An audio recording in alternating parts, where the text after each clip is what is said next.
all of us face the struggles, and a lot of times you hear about the success on our program all the time, but you got to see what's behind that success. It's funny because, after 10 years of hard work, I became an overnight success in property. We just bought something that was nearby to us and something that, was affordable, and thought, hey, that's it. That's all you got to do, right? Is just get a property and it will go up. But it's not the case. I think we bought it for a 3-bedroom apartment with decent rent. It was 520,000, and I'm hoping to get 560,000 now, which is 50% ours. So realistically, there's no profit in it. If property investing was easy, everyone would be doing it, but they're not, because it's not easy, right? That's the fact of it.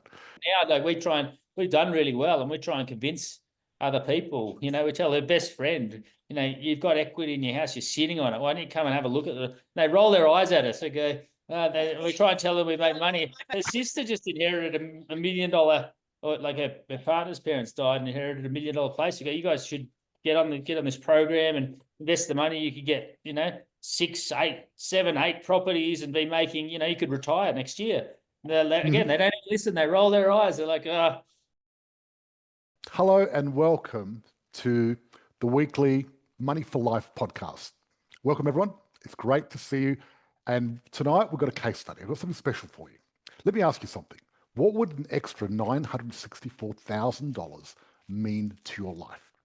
Because today we're going to meet Michael and Victoria, everyday Aussies who built nearly $1 million in property gains in around 3 years. Yeah, it's amazing, their story. Now, this is not some overnight crypto or risky stocky bet. This is about property investing. This is how Michael started, like most property. He was actually, like a lot of people, overwhelmed by the market, unsure where to buy, what to buy. And he's also stuck trying to convince his partner that property was even worth it, because she was against the idea. So he faced doubts, naysayers, the classic, have we missed the boat question that a lot of people listening to this are probably thinking right now. But what he did next changed everything. In this episode, we're going to unpack the exact steps Michael and Victoria followed inside the Positive Property Program, and more importantly, how it made it work despite the noise, the fear, the rising market. Stick around, because it's going to be a great story. And what I like about this story is all of us face the struggles, and a lot of times you hear about the success on our program all the time, but you got to see what's behind that success. It's funny because, after 10 years of hard work, I became an overnight success in property. And that's the way success normally happens. Okay, I'm going to share my market at the moment, the market update, and then we will get Michael and Victoria on board. State of the nation. Look at this. 200 suburbs have gone down over $100,000 each in the last 3 months. So it's fascinating, because the thing is, a lot of people don't realize there's 15,000 suburbs in Australia. And even during a boom or bust, there's some suburbs at the top that are going to go up even during a bust, and suburbs at the bottom are going to go down. Now, these 200 suburbs, a lot of these suburbs are in my 100 list, no-go zone list that I release. And I'll be releasing that next month again. A lot of people have heard about it. If you want to get a copy of my no-go zone list, type in the chat no-go zone, and we'll reach out to you. And I'm going to be sending that my next one out next month. So it's only a couple of weeks, which is great. So Australian immigration surges back in 2025. If you look at this graph of long-term arrivals, you can see it's on an upward trajectory here in Australia. And then what happened was, during 2021, it dropped steeply because we're in quarantine. And as you can see, it's popped back up again. And 2025 has been huge. So you look strong, isn't it? Yeah, you look at the average here, right? So if you look at this, there were 447,000 net permanent and long-term arrivals in the year to May. That is huge. That's half of Adelaide coming to Australia all of a sudden. And if you look at net permanent and long-term arrivals, you look at 2019, 2023, 2024, and 2025. Obviously, 2025 isn't finished yet, but at the moment, looks like we're beating 2024, which was pretty huge. 2023 was a record, but we're going from 290,000 to 447,000. Now, Queensland is gearing up for the epic property boom, right? The Courier Mail described Queensland housing market as a pressure cooker, right? Resembling the home buyer Hunger Games. Homes are being snapped up within hours as Queensland's pressure cooker housing market sparks a spiraling selling frenzy. with the new listing failing to keep with an insatiable buyer result. So what's happening is there's just not enough properties, right? Queensland's too strong and the lack of supply is too real. There's just a massive sense of urgency. But have a look at this. Queensland gives up property. CoreLogic's daily values index has rebounded 7% from this year. It's low. So it's always reaching this peak. Now look at this. Now, this is Queensland construction versus population change. So the blue graph is construction. I mean, not construction, population. And you can see what's happened since 2020. It's gone right up. I'll tell you what happened. After COVID, a lot of people had enough of living in Victoria and they went to Queensland. But now people from Sydney are moving to Queensland as well because they can't afford to live there. But you look at completions of properties and it went up a little bit, but not nearly enough. And that's the issue, the gap. And you look at this Brisbane home prices versus Sydney. Now you look at that red line. So when you look at this red line, I have this red line for every suburb in Australia. It's part of my due diligence that I do. And basically what I look at is I look at where a property is traditionally compared to other markets and where it should be. And so you look at this graph and I'll give you some ideas on how to read this. So this is coming from what I do and how I read these graphs. Okay, so you look at this 1981. Cheap buying. You want to buy property in Brisbane. 1985. You don't want to buy property in Brisbane. Overpriced. 89, very cheap. 97, overpriced. 2001, really cheap. 2009, overpriced. 2017, 21, 24, 25, cheap. And that's what you've got to factor in. Brisbane house price versus Melbourne, still cheaper than Melbourne. And Melbourne's cheap anyway. So that's what we're up to. And this is what we're going to be talking about next. We've got Mike and Victoria from ACT. And I'm going to talk about how they built this property empire. They're currently a purple belt, which is in our language. If you look at the screen behind me, if you look at my wall behind me, you can see the belts. And purple belt is up there. That's 7 properties. And really, you want to get to black belt. Because this is what I say to people. If you haven't done this already, the number one goal you should have is to replace your income through property. Because once you've done that, then the world changes. So, Charmaine, I was going to get you to drive and go through this because you have worked with Mike and Victoria for quite a while. Mike Harrington and Victoria Harrington, I'm supposing, but I shouldn't suppose. Yeah, Harrington. Yep, beautiful, beautiful. Fantastic. So it's great to have you both here because I know that when you first started on your share, please. Can we stop sharing for now? Stop. Yeah, just so we can see each other. Let's I bring think them. yeah, we don't want to look at the stats. We can go for the stats later. We want to get to know each other, say hello and talk and all that sort of stuff. Hey, George. Hey, Charmaine. Thank you for Hello. having us. Thank you for joining us. I really appreciate you. it.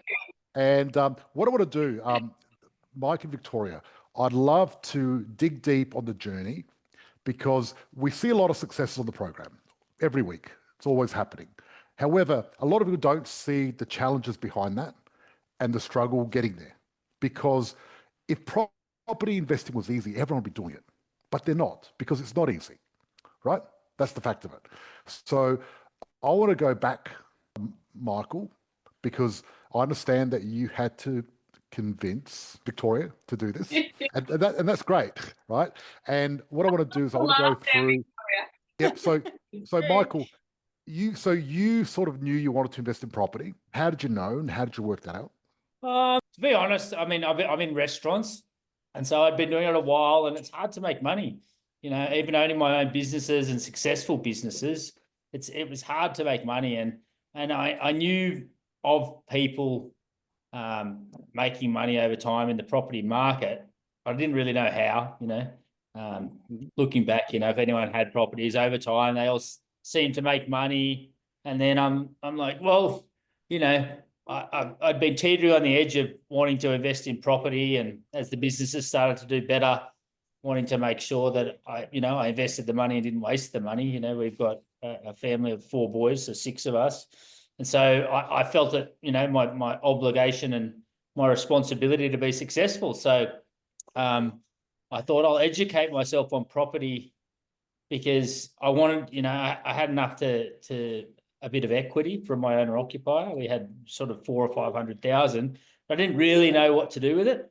I thought maybe I can get something else. And my mum had a few properties.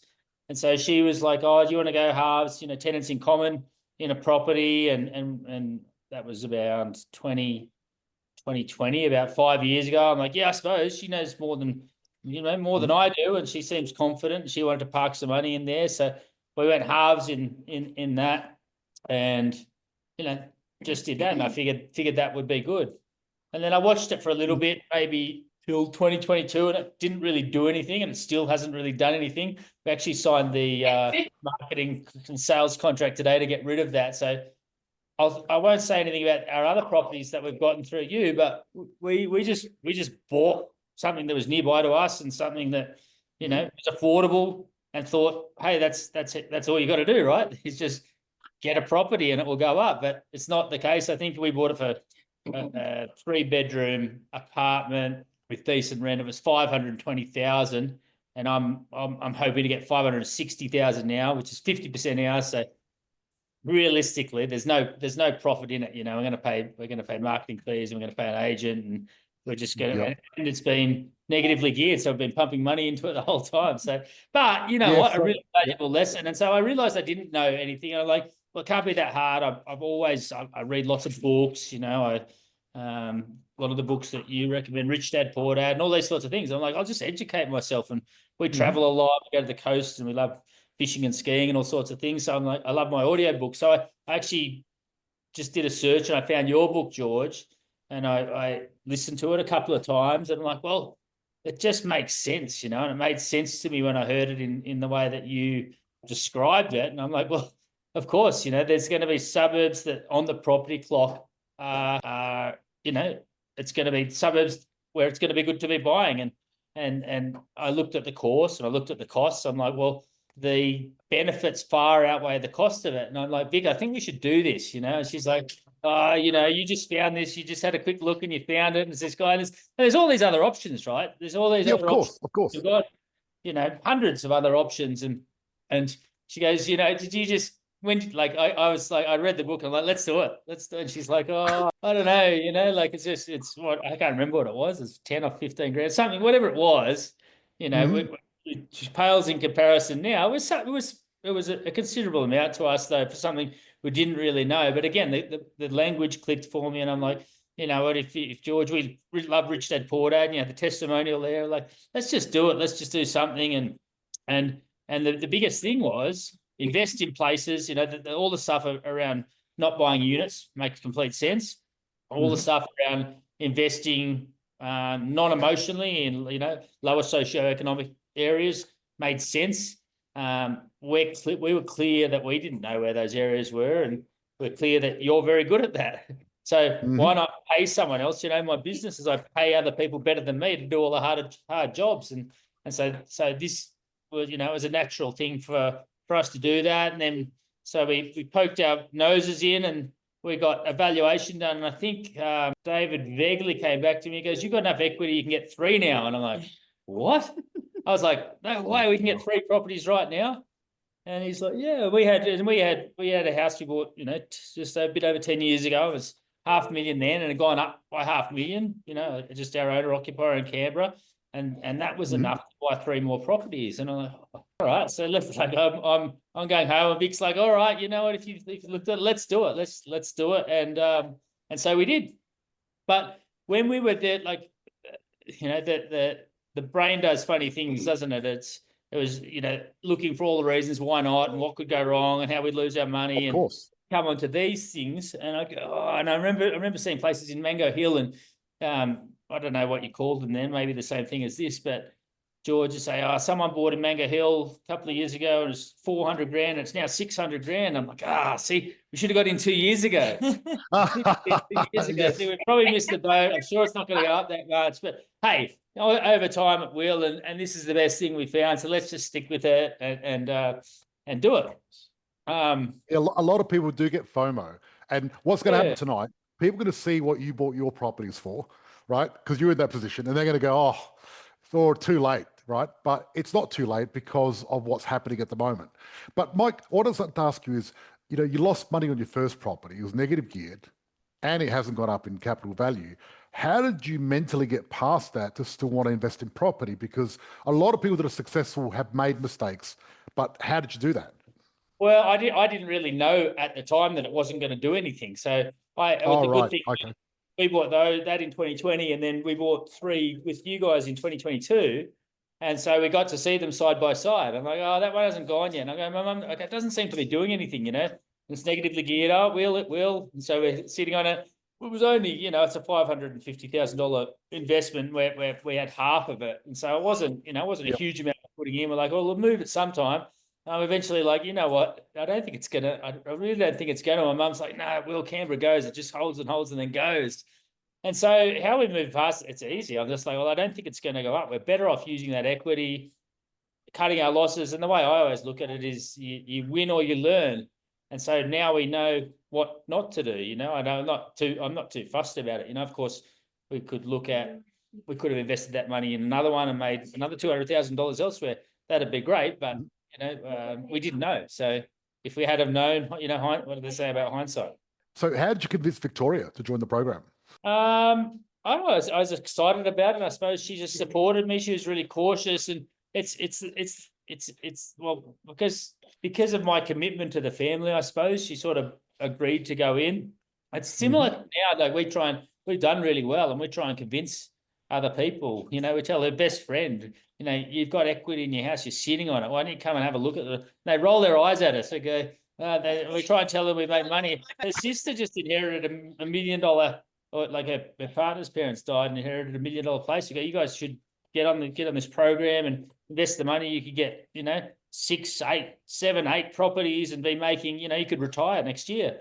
Again, they don't listen. They roll their eyes. They're like, they don't what we've made, and we just stop talking now. We don't bother. We're like, you know what? I'm not going to try and help you if you. My brother did listen. My brother got on and he bought a bunch of properties in Brisbane. He's done really well, and he tries to get other people, and no one listens. And I think when they see, we're just like, you know what? We'll run our own race, and if people want to listen, and I think that's the thing. It's if people believed it was real, they would definitely listen. And for us now, looking back, we think. But we were there too. Vic didn't know it was a risk, and it wasn't worth it. Better off keeping your equity, and that's the old save and the old adage.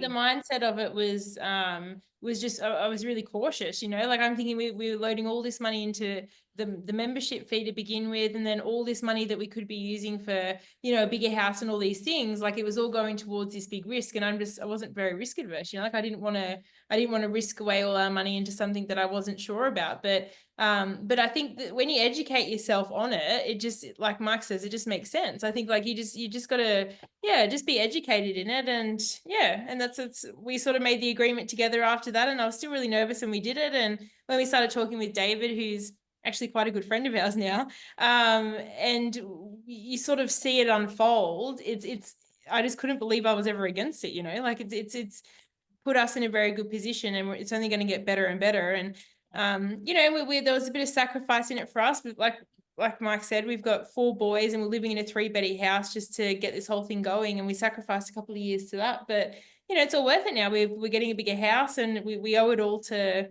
this. So yeah.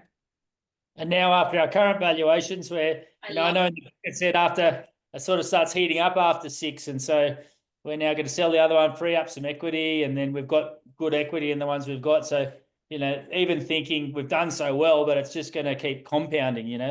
So if we've got we've got our 6 or 7 already, and then we get a couple more, and those ones grow. It's just really what we see as possible now is way bigger than what we saw as possible before.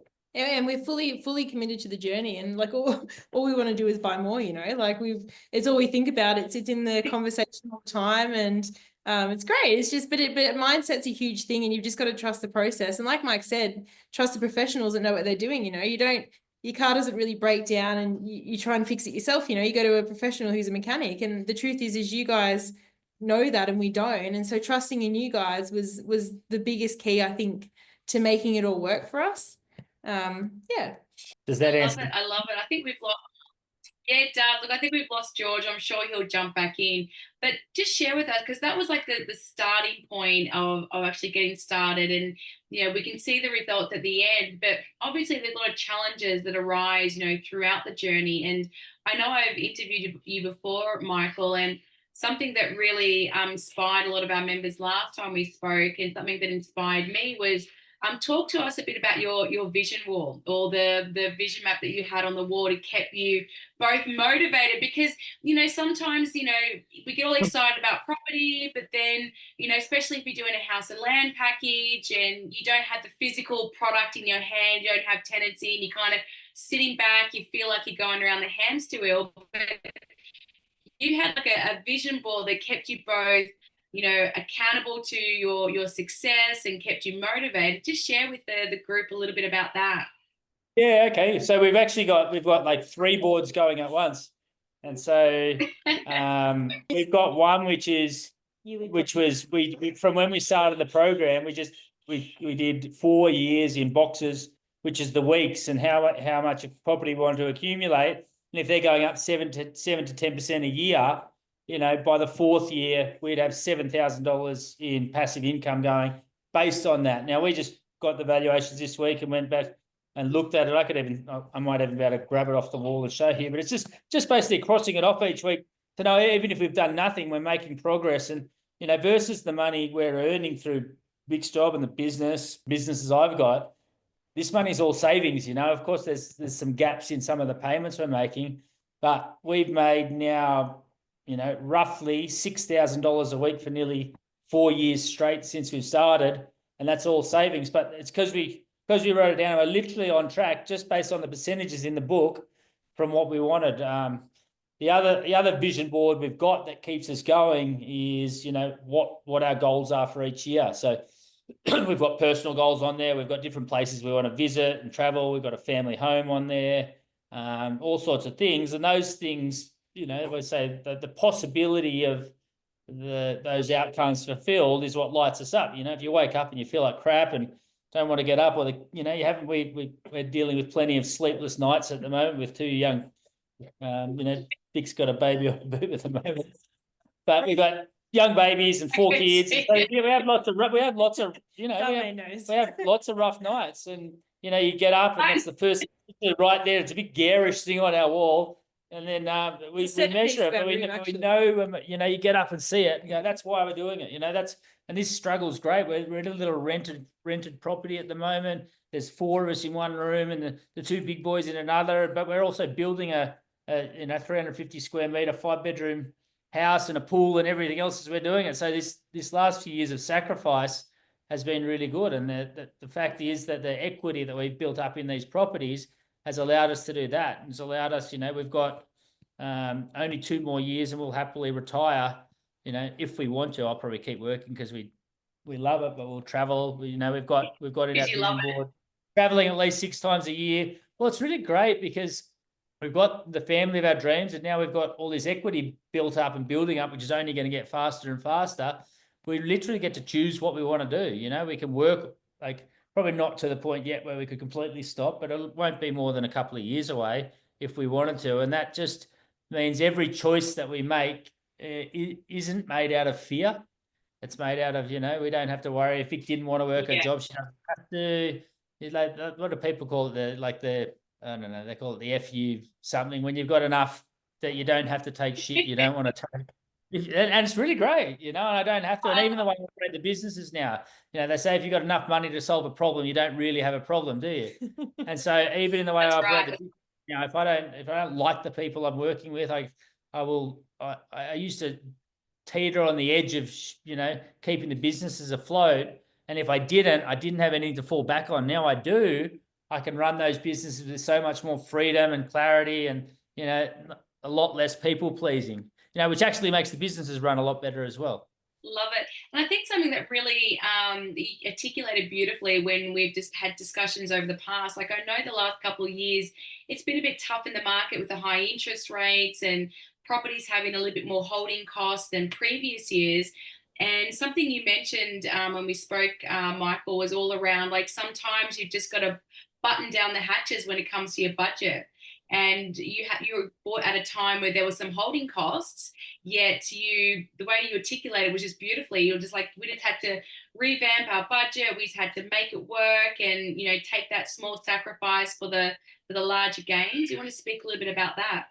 Yeah, for sure. Like we got in, it's positive property, and it was right at the time, like early to mid 2022. We were down at the snow when we bought our first one. I still remember we were on the bed in our ski in a ski lodge and getting the first EOI signed, and like I think it was South McLean, which is actually the last one we ended up getting. And then interest rates were really low, so positive property. This is great. We can keep getting it. I did a roadmap all the way to $1 billion of property based on them being positive the whole time, and like we're a little bit behind that, but still, when you see it, I've still got that spreadsheet done. I think I shared it with you last time. Is over time, I show people and go, do you know how much we're going to be making in passive income in like 20 years' time? And it's mind-boggling, the figures. If we just keep building fairly slowly, it's like the human mind doesn't comprehend compound interest. I don't think like the human mind's programmed to think linearly. And so when we see that, I go, Vic, how much do you think we're making in like even like 50 years? And it's up with lots and lots of zeros on it, and it's a lot, right? And that's just buying sort of, it's the same where we are now. Once we get 10 properties, just leaving the equity in and letting those do the work for you, you could be not far off being a billionaire in less than a few decades time.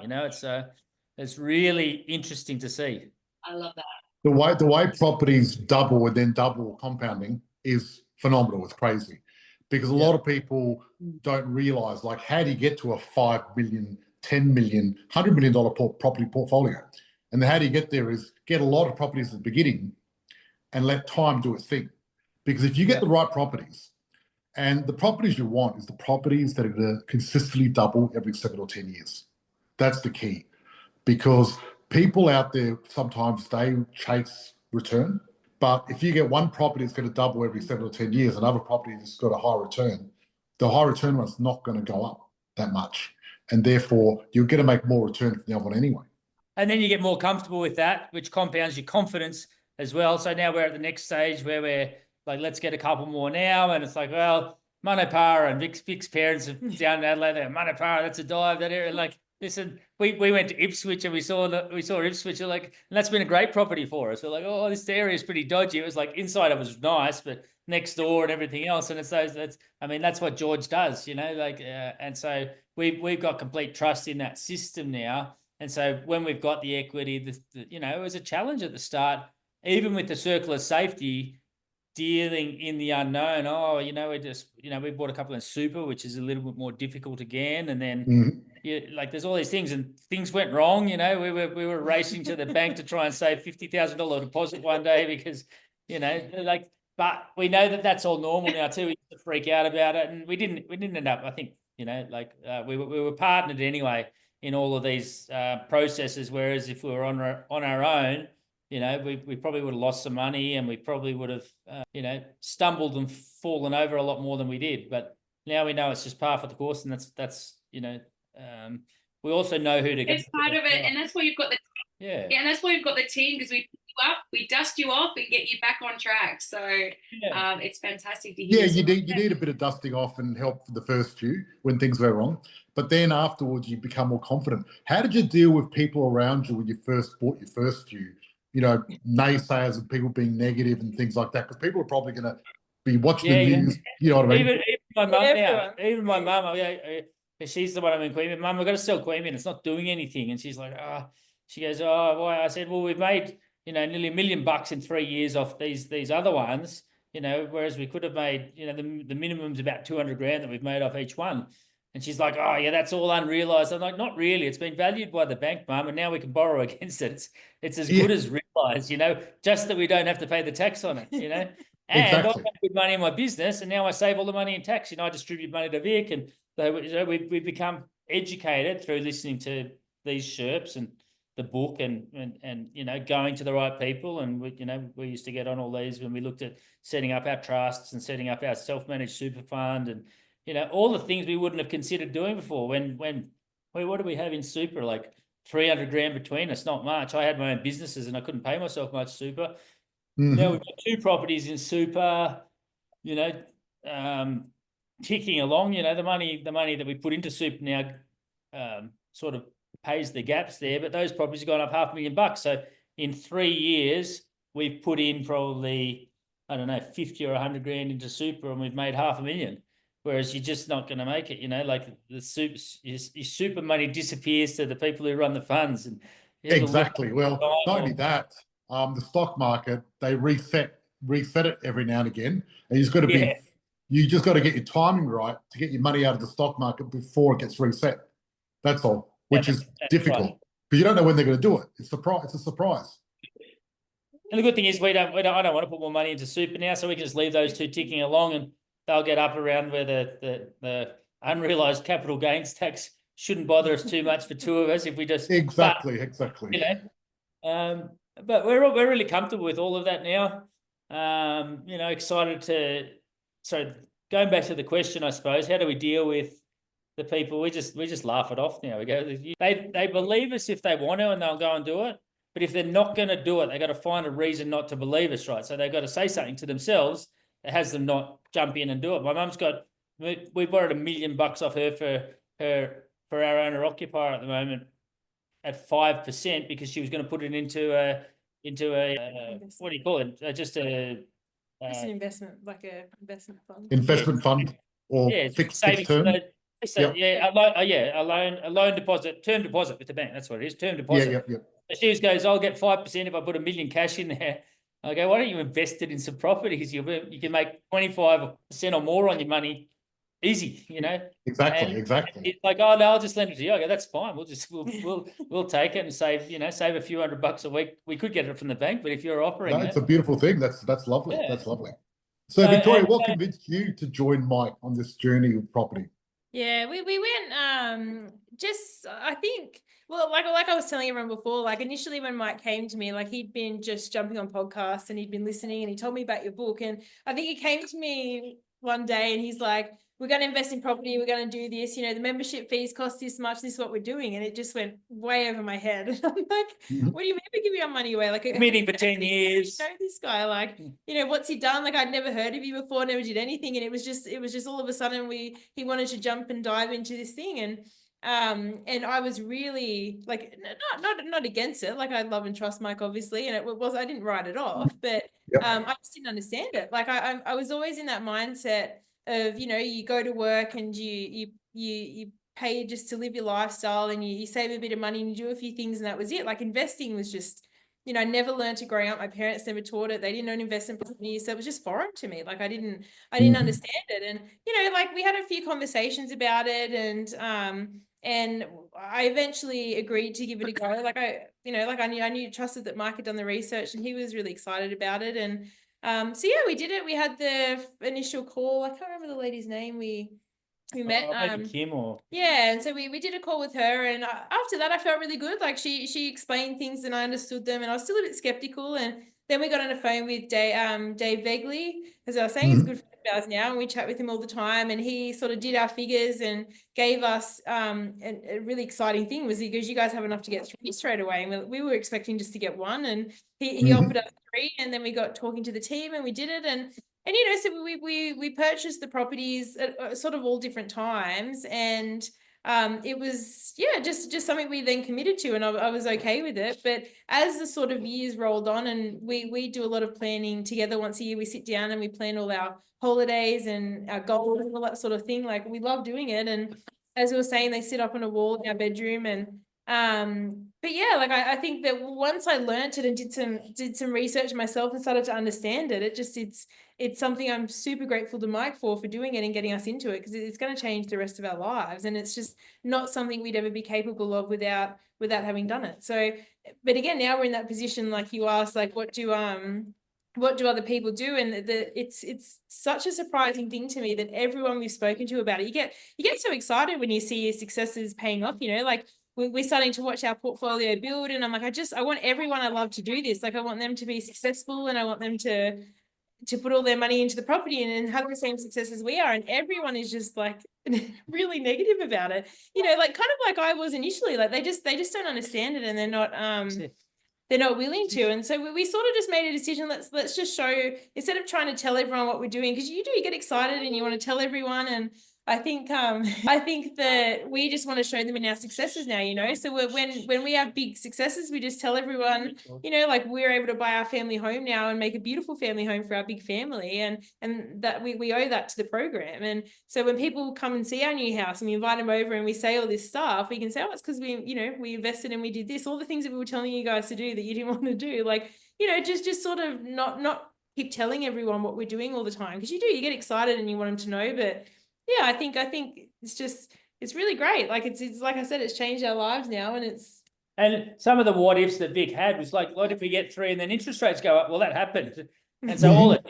did was we had to tighten the belt a lot, but all that money was in forced savings. You know, we used to you know, we tightened our holidays. We'd go camping instead of flying over to Fiji or something, and we'd still, you know, we stopped skiing. We love skiing. We usually get season passes for all us and the kids and go skiing. Last few years we didn't go, you know, we had babies, and you know, and we sold a lot of assets to make it work too. Like we had a boat and we had electric bikes and all these things, and like, we had to pump a lot of money into super when the valuation came in there, but we just did what it did to make it work. Like we sacrificed what we needed to. We sold things that weren't really, you know, like the boats and stuff, they weren't making us any money, and we can always do it at a later date. And we worked out, you know, we worked out what we wanted and worked backwards from that. So instead of sort of thinking, what can we afford? It's like, what do we want? And then get in the mindset of just how do we make that work? And that's what we did. You know, we sold the boat, we sold the bikes, we wanted to hang on to the family home, but you know, our 2 older boys are in their teens now and they don't want to share a room anymore. Fair enough. So we had to get rid of the family home, but then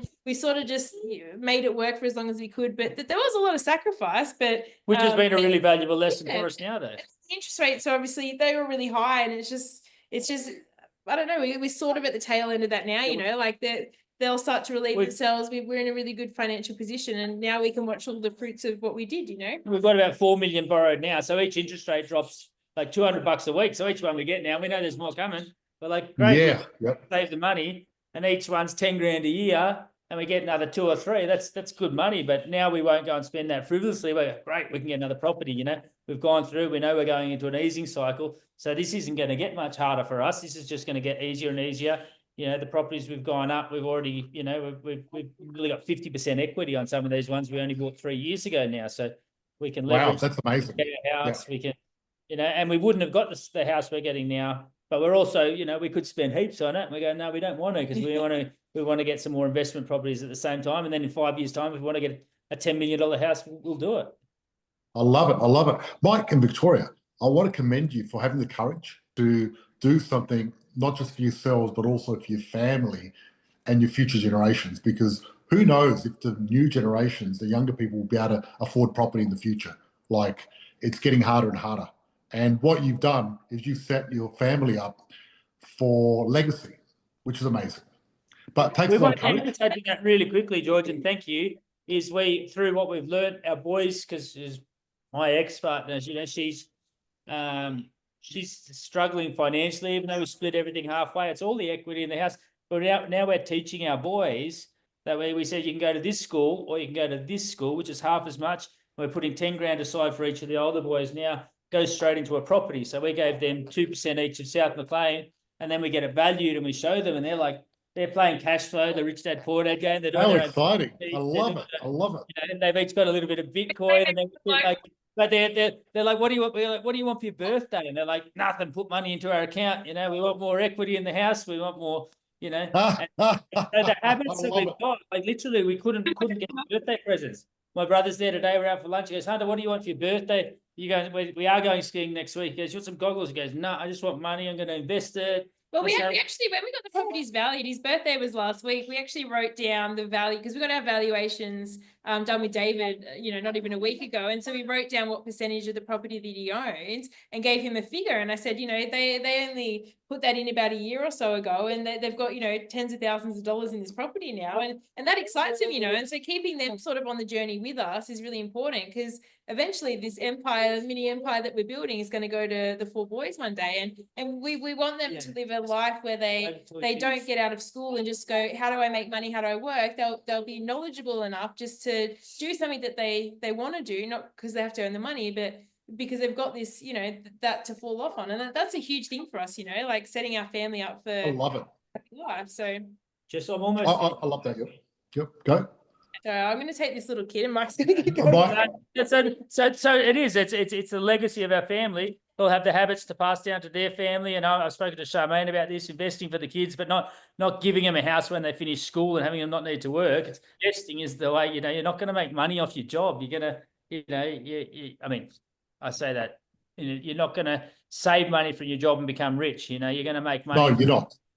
Yeah, you're going to make money from investing. Exactly. I've got to watch what I say, because I don't want to. Okay, you're going to be richer than your teachers before you leave school. They probably are. Got to be careful. That might make them a bit cocky, though. That's the thing. Yeah. A lot of people have been in the chats talking about getting their partner on board. What advice have you got for people? Because a lot of people are wondering how. Because a lot of people are going, how do I get my wife on board? How do I get my husband on board? So the way I would do it is be really authentic about it. Obviously it's important to one of you, or there's one of you that whoever's here is invested in having that be a reality for your relationship, right? And so it won't work unless you get the support of your partner. I don't know how the energy of the world works, but you need the support of your partner for this to be a success, because otherwise one person's trying to prove it wrong while the other one's trying to make a go of it, right? And so harder times that you fail, it's like the blame game starts. It's like, I told you we shouldn't do this. Like you've got to go forward together, and you can't really do things without your partner on board. And it's been a huge success. Our partnership in this whole thing is the reason, one of the many reasons why it's been so successful for us. But the answer to the question, George, is be authentic about how important it is to you. Like for me, I want to create a legacy for our family, it's not my family, it's mine and Vic's family. I want the boys to understand this. Once you understand it, it's so bloody simple, and so having that conversation that's important is probably the best way. And then also helping them understand it. Vic had a lot of questions around it that she needed to be comfortable. It's something we found essentially by doing a search on the internet. So I had to give it credibility. I had to, once you're in and you've got Charmaine and David and yourself, George, and all this showing you how it works, and then seeing other people who've done it, it starts to become more real. Now we just saw $1 million valuation on those few properties. It's now very real. So we don't need to understand anymore. But that's the other advice, is show them, I don't know, I guess come and have them speak to someone privately here, or do whatever you need to do, but don't give up on it, because if you do give up on it, you'll just be back in the other 90 whatever % of people who don't realize how easy it is. The 98% of people I think 7% of people that retire broke on the age-old pension. Yeah, exactly. Yeah. Crazy. Even just our super now, without all of this, we won't need our super by the time we retire. But even just that sitting there, whatever, we got it, we bought, $1.5 million worth of property, and that's doubling we're 20 something years off getting that money. But even just that there will be, up around the 10 million mark if we do nothing just by sitting on it. Yeah, amazing. What I'd love to do, because we're running out of time, I'd love to go through the actual properties. Charmaine, if you want to share your screen, because that's going to be really exciting. And then I'd like people here to type in questions, and we'll monitor the questions and see if we can answer any questions, which is great. Okay. Yeah, Charmaine goes, do you want one in Bow Desert? Like, no, I hate to sound out. Looked it up. Looks like a bogan suburb. This is one of our best ones. And the lesson really quickly, I know we've got to move, is, we just trusted you guys. This has been an awesome investment for us. No, we've got time to talk. I've just moved us to this part. We've got plenty of time. Oh, that's great. And look, you've done well, because when did this settle? This settled like... it was a really quick one, Charmaine. I think maybe it was dropped off or something. It was 2022, mid 2022, I don't know, or late 2022. No, you bought it, but you put a deposit down. But I think it settled like last month or 2 months ago. When was it, Charmaine? No. This is a different one, George. So this was Oh, this is a actually a different one. house Okay. and land package. Oh, right. It's a different. Yeah, this was a house. Okay. Yeah. There you Yeah, go. so you can see here that Michael bought it for 640,500. Currently now valued at 828. But you mentioned that when you had a bank Valdez, it was actually 830. Was that right? So you got a little bit of extra there now. Yeah, I think it was 830 was the bank val this week. Yep. Fantastic. So current profit 187,500. But you had one tenant in the whole time. The rent's trickled up. It's good. Yeah, that was a good cash flow one too because of the rental yield we had for that one. And then Mango Hill. So this one's in your self-managed super fund by memory. Is that right, Michael? In Victoria? Yeah, we wish it wasn't, but that doesn't matter. It's good. It's sitting there. It's doing what it needs to do. We love it. So that one we purchased for around 523,000. Been a single contract, deposit 52,000. Currently now valued at 807,000. So the current profit in that one, 283 and 10.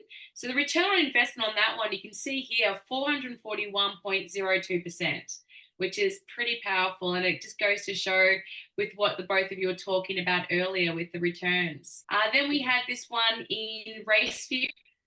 So this was a townhouse. Was this super or personal? That's personal. Personal, yeah. One's personal as well. So price 515,000, deposit again 51,500. Currently now valued at 694,000. Current profit 179,000. So 247.6% return on investment, which is pretty nice achievement so far. Yep. South McLean. Now this was the look at it. We were like, what were we saying now, Michael, when you first looked at South McLean? when we drove up to Queensland and we went for a drive to all of them, and we're like, I think we're like, oh, we like South McLean, that looked nice, but is it unsure? And then Ipswich, we're like, oh, it's pretty rough around there, but and it's been the reverse of what we thought it would be because we don't know, right? And the investments have probably been Beaudesert and Ipswich have been the best, and South McLean's been fine, but not as good as the other ones. So just what we learned there was, don't buy with emotion or don't buy with anything other than the diligence on the, that your team's done. Yeah, absolutely. So we can see here that we purchased this one for 616,395, deposit 61,640, currently valued at 796,000. So the profit so far 179,605. So 191.4% return on investment. Nice work. I think this is your last one in Morayfield. This was the last one. Is that right? Yeah, it's in super, Morayfield South Managed Super Fund. Yep. So this one purchased in 2024, so only last year. So purchased for 519,990, deposit 51,990, and you can see already. Look at the current value, 655,000. Current profit 135,010. Return on investment 159.7. I love looking at numbers. It's quite powerful when you really see things in perspective. Yep. Yeah, and I think there's one more slide that I want to talk about. So Michael in Victoria, you made around 964,000 in 3 years using property investment. Now let's stack this up against the real world. The median Aussie salary after tax is 55,000 a year. So that means for the average person in Australia, it will take them 17 and a half years to do what you guys did in the last 3 just through your investments. Let that sink in. Most people are grinding nearly 2 decades just to catch up with what's possible with property leverage today. See, Michael and Victoria didn't work harder, they worked smarter. We can stop sharing the screen now, Charmaine, and we're going to go through Q&A. But I just want to go through on one more thing. The average wage of 55 after tax, not only that though, once you get out living expenses, you've got nothing left. So investment money is much better money because you're not taking anything out of it. It's your money, which is great. So do you want to go through the quick Q&A and we'll see who wants to answer what? Absolutely. I don't have any questions because I logged in and logged out, so I've lost them all. There's probably quite a lot of comments. Like I'm not sure if you can see. I can't see a it. lot of positive. Let's also read out some of the love. It's a beautiful thing. So that's what I wanted to do. So we've got you both have such wonderful focus. Looking after each other is just awesome to see. That's from Kim. Arif, congrats, Mike and Victoria. Well done. Lots of well dones. Inspiring. Dion, my wife is 100% in line with Victoria's question and attitude. Fantastic. Gary, inspirational. Love the passion and the excitement. Nick, don't be the average of everyone else. Well, you've certainly shown that. Patrick, so true, getting your partner on board. Wife still believes pay house off because of her friends say, but passively supports, but the kids are on board and understand. Thank you, Patrick. Nice. We've got a question here. When the profit is clearly seen on the property, is it advisable to materialize that profit and buy 2 properties instead of holding on to the same and wait for further increase? Good question. I'll answer this one. Basically, once you crystallize a profit, you're paying tax. So if you look at the difference between what rich people do and poor people go, oh, I made a profit, I'm going to sell that property, make my money, but then they're going to pay tax. But what we can do instead is, with the profit you made, we just refinance, take the equity out and put it into another property and keep growing and making money. So it's much better not to sell. Selling a good asset is the worst thing you can do. We don't want to sell them, we want to keep them. The only time I sell a property, I'll tell you when I sell a property. One, if one's in a no-go zone, it's just going to underperform, like those 200 suburbs that dropped over 100 grand each in the last 3 months. 2, if I can sell this property and buy 2 better ones and turn into 2 good properties, I'd do that. But I wouldn't sell one good property for another good property. No point. Costs too much money. Paul would like to know which of the properties were home and land versus built homes. I think most of them were I don't think any to were be already built, except for none were the pre-built. Except which one, Charmaine? except for, I believe, Mango Hill. I think, Michael. I think Mango Hill was already completed, but the other ones were to be built. Yeah, I think Bow Desert was done, and then Mango Hill, and then the rest were to be built. Or Mango Hill was close. So it might have been just before, but it didn't take long to get Mango Hill. And then South McLean took a while. That's good. We learned the system. We had to pay the rent on the loans. Pay the interest on the loans when we weren't getting any rent.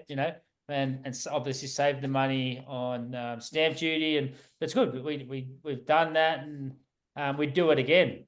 The only reason we're not looking for another 2-part contract right now is because we're doing that with our owner occupier. So we don't want to run 2-part contracts because we know it can be a little bit stressful, and obviously not at the same time. Yeah. But we know it balances it back out in the end. Yeah. So Adam wants to know, what is the debt to val ratio, if you feel comfortable sharing? Yeah, I'm happy. I've got it here somewhere. I don't have it off the top of my head, but I do have it open here. So now we've got, excluding our family home, I think we've got current valuation. So yeah, we've got about $6.135 million of property. Sorry, no, that is including the one we're just buying now. 6.135. We've got about 4.4 mortgage. So what's that? 4.4 out of, so it's probably about 60%. I'll just do some quick maths here. And we've got nearly $2 million of equity there. So we've got, let's say, 4,472 divided by 6,135. So yeah, 72%. So 72% is mortgage. So we've got nearly 30% equity in the whole lot. That's including we're getting a brand new $2 million as well. Yeah, nice. And we've got a lot more equity. If we just look at the investment, though, the equity is probably closer to 50%. Yeah, that's a good LVR. Beautiful. Yeah, excellent. Thanks, mate. Thanks, Adam. Tony wants to know, she noticed that a few properties were bought in 2023. Were any of those cash deposits, or were they all equity from other properties? No, we haven't put in. The only time we put in cash was when valuations came in low, and we learned again a valuable lesson. We had to put 30 or 40 grand into one in super. Like, we'll put it in and get it back out. And we didn't realize once it's in the super, it's gone. It's not coming back out. So we plunged 30 or 40 grand out of our account, put it into super. But hey, the money's in there, and it doesn't. We were also really skeptical when that happened. We're like, why is this valuation coming in low?